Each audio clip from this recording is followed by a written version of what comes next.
ఇవాళ మీరందరూ ఏమనుకుంటున్నారు, కొంతమంది ఏమనుకుంటున్నారంటే మీకు పదవి వచ్చింది అనుకుంటున్నారు, ప్రజలు మీకు పదవి ఇచ్చారనుకుంటున్నారు. నా దృష్టిలో మనకి ఇచ్చింది పదవి కాదు, బాధ్యత.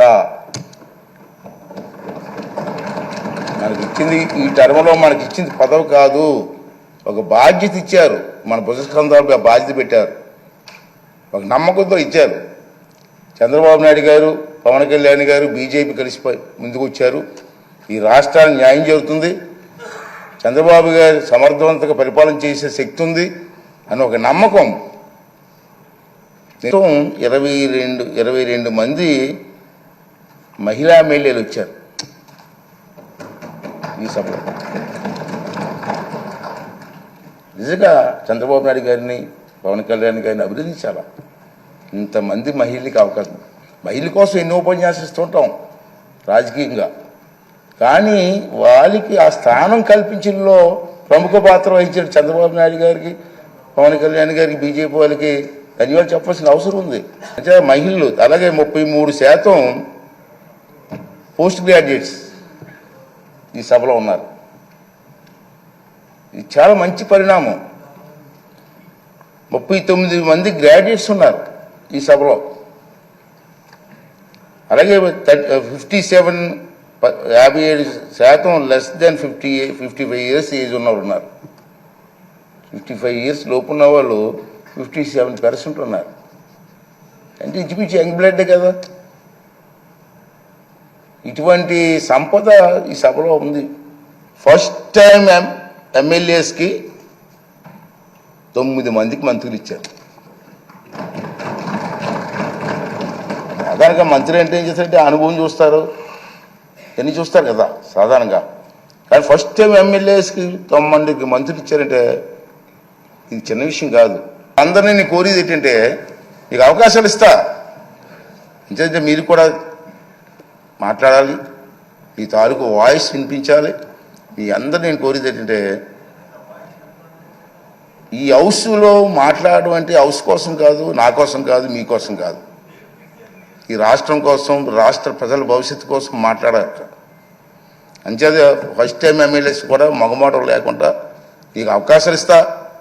అవసరమైతే హౌస్ని 2-3 రోజులు పొడిగిస్తాం, సభానాయకులు మాట్లాడి, తప్పేం లేదు. చర్చ జరగాల.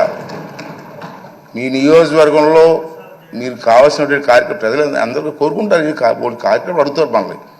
ఆ కార్యక్రమాలని స్పష్టంగా సభ ద్వారా మంత్రులు ఉంటారు, మంత్రులకి అధికారులు ఉంటారు, అధికారులకి వారితో పాటు ప్రజలకు కూడా మా ఎమ్మెల్యే గారు అసెంబ్లీలో మాట్లాడారు మా సమస్య కోసం చెప్పి ఒక ఆలోచన వచ్చే విధంగా మీరందరూ కూడా ప్రవర్తించవలసినటువంటి అవసరం ఉందని చెప్పి మనం చేస్తున్నాం. సీనియర్స్ కూడా ఉన్నారు, సీనియర్స్తో కూడా మాట్లాడి మీ ప్రెజెంటేషన్ బాగా చేసి ఈ రాష్ట్ర భవిష్యత్తుతో పాటు మీ నియోజకవర్గ భవిష్యత్తుని కూడా మరి ముందుకు తీసుకెళ్ళడం కోసం మీరు ప్రయత్నం చేయవలసిన అవసరం ఉంది. ఇంచేత మిమ్మల్ని టీవీలో సభలో మనమే ఉన్నాం, మనం చూడడానికి కొన్ని లక్షల మంది కూర్చున్నారు బయటని. ప్రతిరోజు మనల్ని అబ్జర్వ్ చేస్తున్నారు. వాళ్ళ ఆశలను అడయాస చేయడానికి వీల్లేదు. మనం ఈ 5 రోజులు మనకి పండగ కాదు, బాధ్యత. 5 సంవత్సరాలు మనందరం కష్టపడి ముందుకు వెళ్ళవలసిన అవసరం ఉందని చెప్పి మనం చేస్తున్నాం. చాలా ఉన్నాయి. బడ్జెట్లో డిమాండ్స్ ఉంటాయి మనకి. ఇది బడ్జెట్ పెడతారు కదా, బడ్జెట్లో డిమాండ్స్ ఉంటాయి. మీకు ఇంట్రెస్ట్ అయిన డిమాండ్స్ మీద మాట్లాడండి, ట్రైనింగ్ అవ్వండి. కావాలంటే మా ఈ సభాపతి కార్యాలయంలో కొంతమంది ఉంటారు, ఆఫీసులు ఉంటారు, వాళ్ళ దగ్గర నేర్చుకుందాం, ట్రైనింగ్ ఇద్దాం.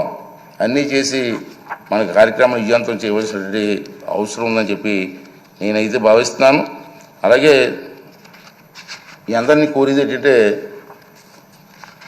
చంద్రబాబు నాయుడు గారు, మన పవన్ కళ్యాణ్ గారు, బీజేపీ నాయకులు ఉమ్మడిగా మనం వెళ్తున్నాం.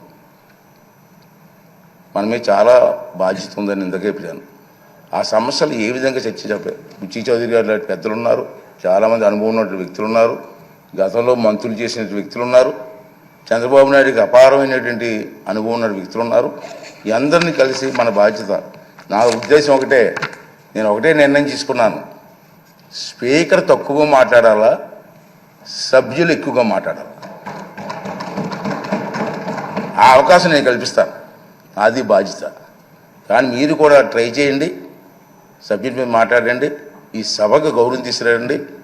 ఈ 16వ శాసనసభకు ఒక మంచి గుర్తింపు వచ్చేలాగా, గౌరవం వచ్చేలాగా మీ అందరూ కూడా సహకారం అందించాలని చెప్పి ఈ సందర్భం మనం చేస్తూ, అలాగే ముందే చెప్పాను తక్కువ మాట్లాడితే మంచిదని స్పీకరు.